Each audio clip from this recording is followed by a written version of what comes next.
Les localités de Bria et de Bakala sont depuis quelque temps le théâtre de plusieurs affrontements entre les groupes armés rivaux. Les civils sont généralement les cibles. Depuis décembre 2016 jusqu'à ce jour, l'on a enregistré environ 436 morts à cause de ces graves violences.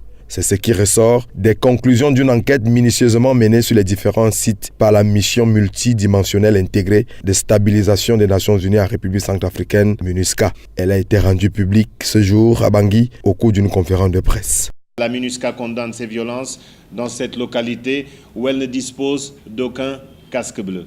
Les premières indications laissent supposer que ces violences d'une grande ampleur auraient coûté la vie à de nombreux innocents civils. Selon le porte-parole de la MINUSCA, ces événements de Bria et de Bakala démontrent la fragilité du processus de paix en République centrafricaine et appellent en outre le gouvernement à lutter contre l'impunité face à ces graves violations. Il n'y aura pas d'amnistie concernant les crimes graves. Les autorités centrafricaines ont été claires là-dessus, les Nations Unies également.